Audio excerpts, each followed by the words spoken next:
Good morning, children. Today we are going to discuss about the Constitution of India.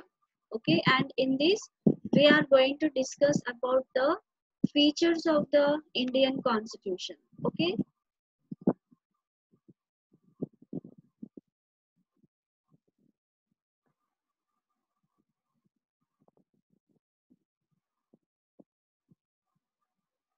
so the Constitution of India. So in this Constitution of India, under this topic, we are going to discuss about the features of the Constitution. So what are the features of the Indian Constitution? So that we are going to discuss in this lesson. So in the earlier class, we have discussed that about the fundamental rights and fundamental duties of the Indian Constitution. And next we are going to discuss about the features of the Indian Constitution. So before going to discuss about the features of the Indian Constitution, so just let us discuss and who is the father of the Indian Constitution and who are the the committee members of the Indian Constitution. So let us discuss. So Dr. B.R. Ambedkar is the father of the Indian Constitution because under B.R. Ambedkar, this drafting committee was under the under B.R. Ambedkar and he was the chairman. Dr. B.R. Ambedkar was the chairman of the drafting committee. So under Dr. B.R. Ambedkar, there were other 7 members who helped to draft the constitution. So we can see under Dr. B.R. Ambedkar, he was the chairman of the drafting committee, and the other 7 members were Aladi Krishnaswamy Iyer and D.P. Kaitan and N. Madhavarao, K. M. Munshi, N. Gopalaswamy Iyengar, T. T. Krishnamachari, and Sayyidi Muhammad Sadullah. So these 7 members were the members in the drafting of the Indian Constitution, and the father of the Indian Constitution was Dr. B.R. Ambedkar. And now let us discuss what are the features of the Indian Constitution. So our Indian Constitution is one of the longest constitution and one of the lengthiest constitution, and India has the lengthiest and the most detailed written constitution in the world. Means when you see the other constitutions in the world, our India's constitution is the lengthiest constitution and the very detailed written constitution. There are some oral constitutions also where these constitutions were not written. Only in the oral form they follow the rules and regulations. But though it is the lengthiest constitution, and this lengthiest constitution we have is a written constitution in India, and it has taken some features of the constitutions of United States, UK, and USSR. So our Indian constitution, some of the features we have taken from US, UK, and USSR, and also from Ireland. So from these 4 countries we have taken the features of the constitution. We have taken the Indian constitution features from US, UK, USSR, and from Ireland. And India has a parliamentary form of government. So here we follow the parliamentary type of government where the prime minister is the head of the government and where the president is the head of the country. And I mean the parliament, Lok Sabha and Rajya Sabha. So this kind of system we follow in our country. And the president is the head of the state, like that of the King of England. So in England, how the king is head of the England. So in the same manner, in our country, the president is the head of the country and the prime minister is head of the government. So this kind of system we follow in India. And our constitution is flexible, can be amended when necessary. So somewhere in our Indian constitution, we have both kind of systems. One is rigid constitution, at the same time our Indian constitution also flexible constitution. Flexible in the sense whenever we need to change some articles in our Indian constitution, we can change the articles. So changing or amending the articles in the Indian constitution will be called as the flexible constitution. Some constitutions will be there like reached constitution. Reached constitution in the sense there are no changing of the articles. That means that constitution cannot amended. So such constitutions comes under the reached constitutions, and some constitutions can be amended. So that constitutions will be called as the flexible constitutions. So our Indian constitution follows both partially reached and partially flexible. So whenever we want to change some of the articles in the constitution, so through the amendments we can change the constitution articles, and some articles which are composed in the constitution that we cannot change, so that articles comes under the reached constitution. Okay, some we can amend, we can do the amendment, and some articles we cannot do the amendment. So partially we follow the reached and partially we follow the flexible constitution. And it ensures fundamental rights to the citizen of India. So already we have discussed that in our, as per our Indian constitution, the constitution is giving the fundamental rights and fundamental duties for the citizens of its country. So all the citizens of the country, they are enjoying the fundamental rights and the fundamental duties too, and it provides only a single citizenship status. So we have a single citizenship status, and when we consider it is for the election purpose, for the voting purpose, one citizen, one vote. Okay, so that system will be there in our Indian country system. That means one citizen only can cast one vote. He or she cannot give two or three or more than one vote. Okay, so that one single citizenship we have in our country, and it provides for two sets of government at the center and in the state. So we have two sets of the government system. So these two sets of the government system will be called as the federal constitution. Federal constitution in the sense, or the federal government in the sense, where there are two, the powers have been divided into central government and the state government. So such a type of government will be called as the federal government. That means where the powers are there with the central government as well as with the state government. So such government system will be called as the federal government, where we are going to discuss in this topic about the federal government. And next, the preamble of the constitution. So what is the preamble? So let us discuss what is the preamble. So before going to that, what are the objectives of the preamble?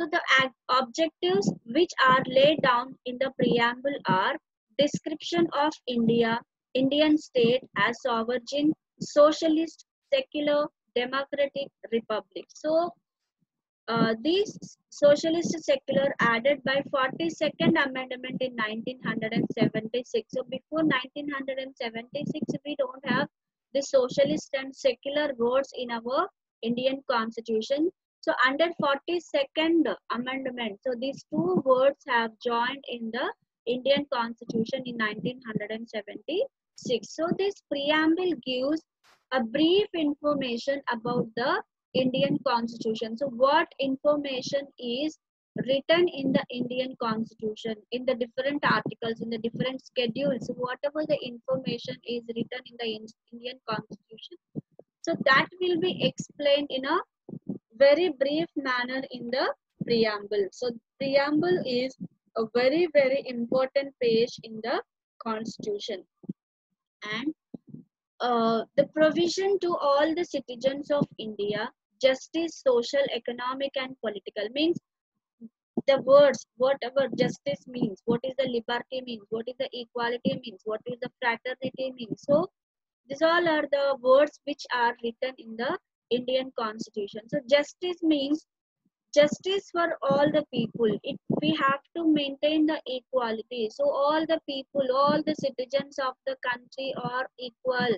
There are no categories. There are no, you know, caste discrimination, no gender discrimination. So whatever the justice we have, it may be social or economic or political. The justice, it means the all the people are equal in the country. So that gives the information. And liberty, what is the liberty means? Liberty of thought, liberty of expression, liberty of belief, faith, and worship. So you have liberty. Liberty means freedom.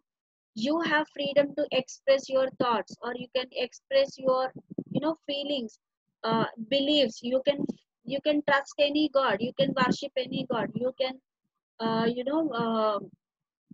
convert into any religion. So that liberty, as per our Indian constitution, all the citizens of the country, they have that liberty in the country. And equality of status and opportunities. All the people, all the citizens of the country should get the equal opportunities.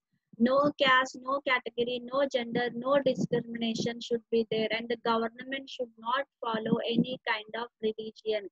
And the government should, you know, treat all the people equally. So there are no discriminations in the society. And fraternity, assuring dignity of the individual and unity and integrity of the nation. Fraternity is nothing but developing a bond between the people, the brotherhood feeling. We have to, you know, develop a feeling in our minds that we all are Indians and we all are from the same family, same country. So such a kind of bond we have to develop in the society. So that gives the, you know, fraternity gives that information. And what was the having purpose of preamble? So what was the purpose of the having preamble? So let us discuss. The preamble to our constitution serves two purposes. So there are two purposes to have the preamble in our Indian constitution. One is, it indicates the source from which the constitution derives its authority, and it also states of the objects which the constitution seeks to establish and promote. So what are the authority the Indian constitution derives? Means what are the authorities the constitution is giving? So that, for that purpose we need the preamble. And also it states the objects which the constitution seeks to establish and promote. So what the constitution is promoting, what the constitution wants to establish in the society. So these are the two objects where the preamble is giving information to the people, to the citizens of the country. So that's why that we should have the preamble in the Indian constitution. So this is the in preamble of the Indian constitution. So you can read, we the people of India having solemnly resolved the continued constitute India into a sovereign, socialist, secular, democratic republic, and to secure to all its citizens justice, social, economic, and political, liberty of the thoughts, expressions, beliefs, faith, and worship, equality of status and opportunities, and to promote among them all fraternity, assuring the dignity of the individual. And the in our Constituent Assembly, this 26th day of November 1949, do hereby enact, and give to ourselves this Constitution. So, this Constitution was implemented in our country because earlier, before 1947, we don't have any Constitution in our country. So the government, whomever they have ruled, the different people who ruled in our country, so without any constitution, they have ruled. And the people who were living in the country, we don't have any kind of rights in the country. So we all were struggled under the administration of the ruler. So not to repeat it, and we have to announce our country as a republic country. Once a country is announced as a republic country, and no other country can occupy the country. So that was the main intention of the announcing of the republic country. Because earlier, more than 200 years, we were under the control of the British rulers. And before that, the different rulers from the different regions, they have come to India and they have ruled our country. So it should not continue in the next years. So that is the reason our country was declared as a republic country. Means our country is ruling indirectly by the people. So in our country's government is forming through the people. So no other country can conquer our country again, because it's a democratic country. We are following the republic system in our country. So that was the reason the constitution was implemented. The constitution was drafted in the India, and it was implemented on 26th January 1950. Already I have told you the drafting of the constitution was completed by 26th November 1949, and it was implemented on 26th January 1950. And now let us discuss very clearly about the preamble, the words which are given in the preamble. So let us discuss very clearly the text, the information which is given in the preamble. So let us discuss. So we the people indicate that India is a republican polity, which means it shall have no hereditary ruling, and the people shall elect their government. So just now I have told you that. So here the government which we have, this government is ruling by the people directly or indirectly. Our government is selecting by the people through the elections. Hereafter, no person, no hereditary ruling. That means king after his son after the next one. There is no such kind of ruling possible in India, because after every 5 years, our government is changing, and our government is selecting the. Our government is selected by the people. So that was the main intention of the introducing the Indian Constitution into the country.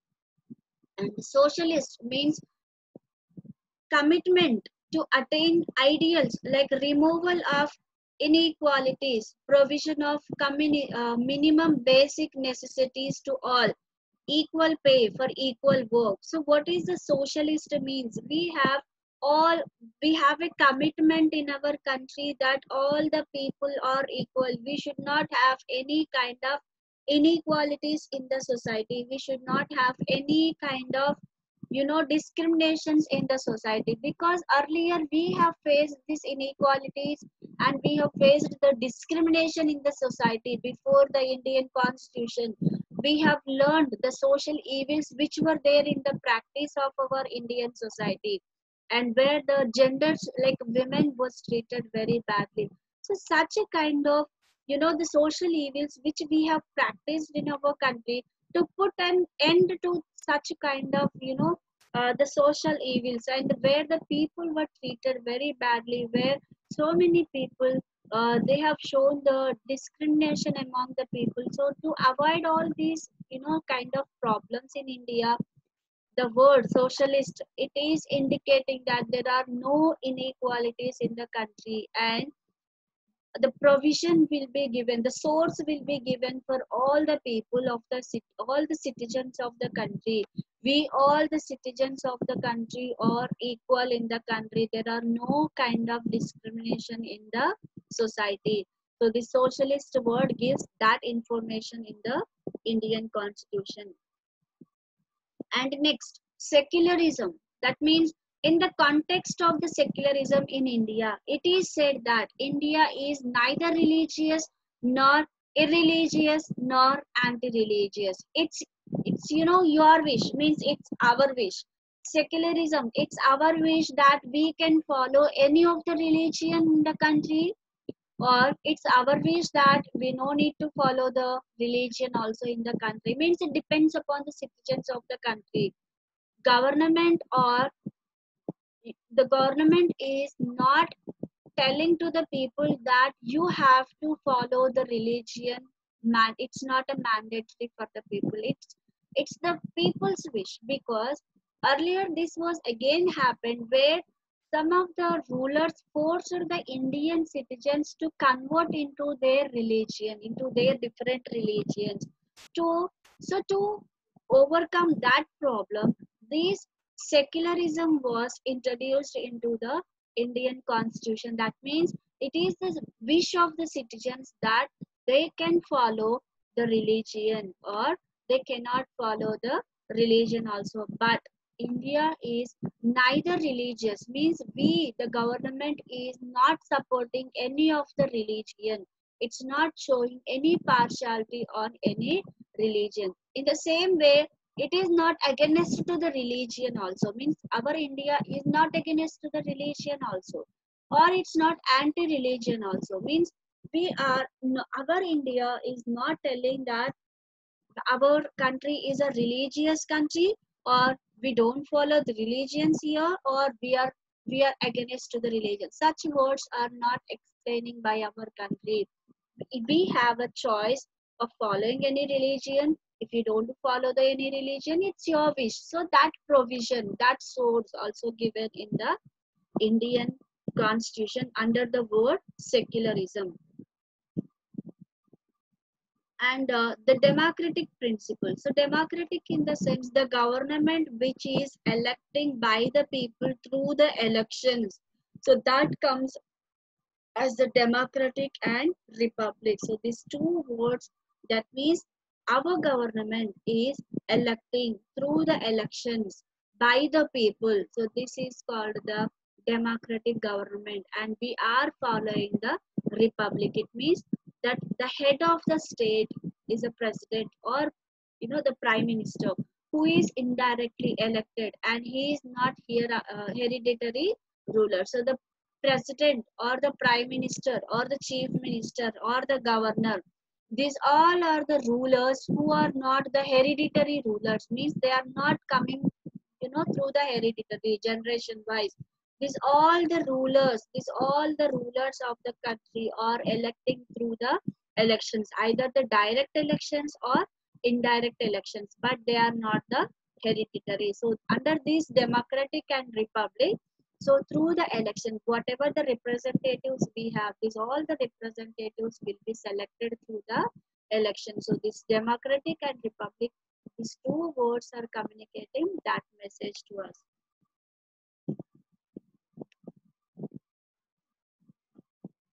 And next, justice. So the justice in the sense, justice promises to give people what they are entitled to in terms of basic rights to food, clothing, housing, participation in the decision making, and living with a dignity as human beings. So all the citizens of the country, justice means all are equal. There are no discrimination in the society. All the people should get the equal opportunities, either in the decision making, or the kind of food, the kind of housing, the kind of participation in the decision making, or even in the rights or anything. So we all have, means all the citizens have the same kind of justice by the government and by the judiciary. There are, if it is a prime minister, if a prime minister will not treated in the higher manner. If it is a poor man, the poor man will be not treated in the lower manner. If it is a prime minister or the president or a normal person, everybody is equal to the judiciary, everybody is equal to the justice. If he is a prime minister, okay, we have to give a less amount of the the punishment to the prime minister. He is a normal person, so we have to give the a very critical punishment to the normal person. It is not like that. All the citizens, even if it is prime minister or president, they are also citizens of the country. And for the judgment, for the justice, everybody is equal. There are no higher level and there are no lower levels in the society. So the justice is common for all the people of the country.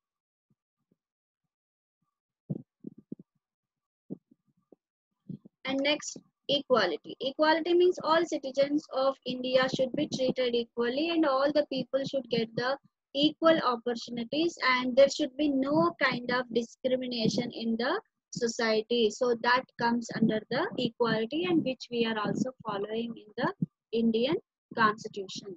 And fraternity. Fraternity means just now I have told you that developing, we the people of the country belongs to the different religions, different castes, different languages. We have unity and diversity in the country. Though we have unity and diversity, we all are living together. We all are united together. So that's why India is unity in diversity. India follows the unity in the diversity.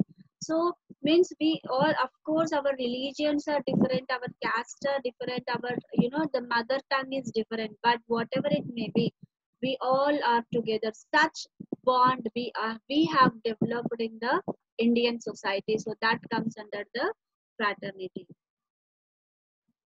Okay, and as per our Indian constitution, we have like we have discussed the features of the constitution as well as we have discussed uh,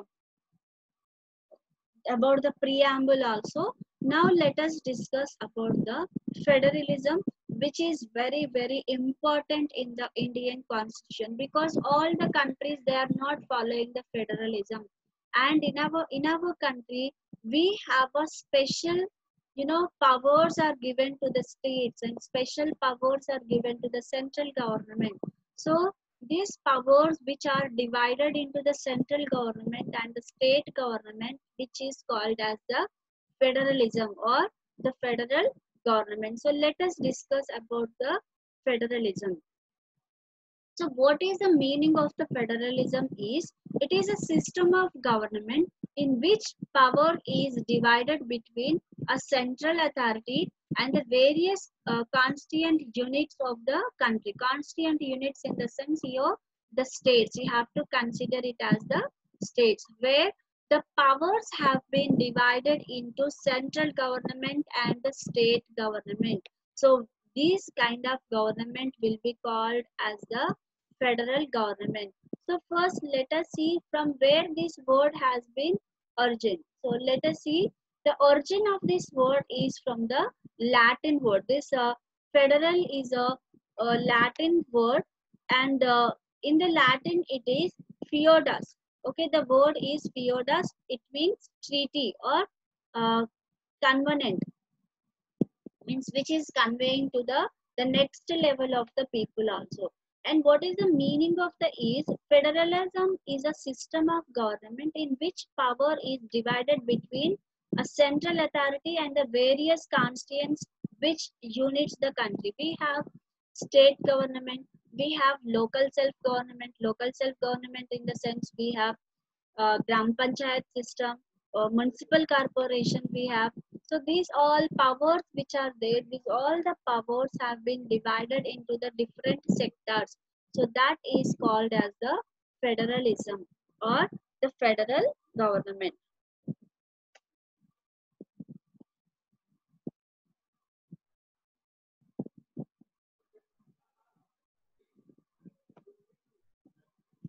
So now you can see Latin word feudus means treaty or covenant, meaning federalism is a system of government in which the power is divided between a central authority and the various constituent units of the country. And the components were distribution of powers, means dual polity. We have the dual political system and whatever the powers are there, these powers will be divided into the central, state and the local level. And supremacy of the constitution and rigidity of the constitution. Non means the powers which we have in our country, some powers are there with the central government and some powers are there with the state government and some powers are there with the both of hands like central and the state governments. So federalism in India. India is a holding together type of federation in which powers are vested in the state government that functions under the overall supervision of the union government. For all the state governments, union government is the head, but the powers have been divided into the state and at the local level also. So we have three-tier system of the government in our country. One is union government. Union government also can be called as the central government. And the next level of government we have is state government. And next we have the last level of the government we have is local self-government. That means the panchayat raj system and the municipal corporation or the municipal committee or the municipal council. So this all comes under the local self-government. So we are following the three-tier system of the government in our country. So the Indian Constitution defines that power distribution between the federal government at the center and the states in India. And power is characterized into legislative, administrative and executive. So the powers which are there either with the central government or with the state government. So these powers again, there are three important organs of the government. So the three important organs are legislative, administrative and the executive. So here the legislative in the sense either the assembly or the parliament will make the law, and these laws will be administrative, that means implemented by the president or the governor of the country. And next executive. So this executive means the judiciary powers are separated from the legislative and the administrative. That means the law, the complete law, police, judge, court, this all comes under the executive powers. This executive department work is the citizens of the country are following the rules and regulations. Are they following the law or they are not following the law? So these all will be looked after by the executive government. And the legislative section is divided into three lists: union, state and the current list. Okay, so this is the map where the different countries are following the federalism in the world. So even if you can see, India is the country where we are following the federal type of government in our country. And see children, the powers which are there. So the powers have been divided among the central and the state. And not only that, some powers are, vested with the central as well as with the state. So that will be called as the concurrent list. Concurrent list means some powers are there with the state and the central or the union government. So let us see what the powers are there with the union government, that means with the central government. Subject of national importance such as defense, foreign affairs, banking and currency. So only central government can make the laws on such issues. If any kind of international border issues or any protection wise or the complete the army force and navy force and these all the security forces were under the control of the union government only.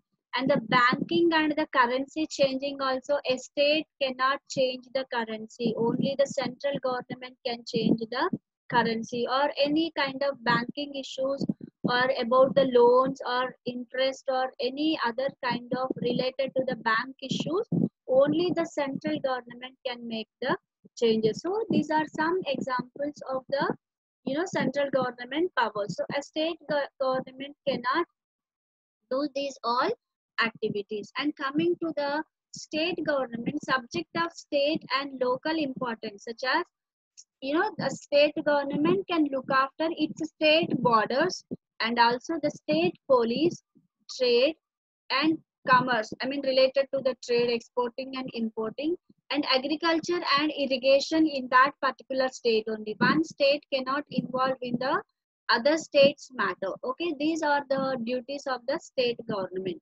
And some duties are there with the central government as well as with the state government. So those are called as the concurrent list. So under this concurrent list, subjects of common interest to both such as education, forest, trade unions, marriage, adoption and succession. So these all are the, the duties which should be done by the central government and by the state government. So that means these are some examples of the central and state government, but there are the powers are divided into the different governments. Some powers are there with the central and some powers are there with the state, and some powers are there with the central and state. So both governments are responsible for that powers. Okay, so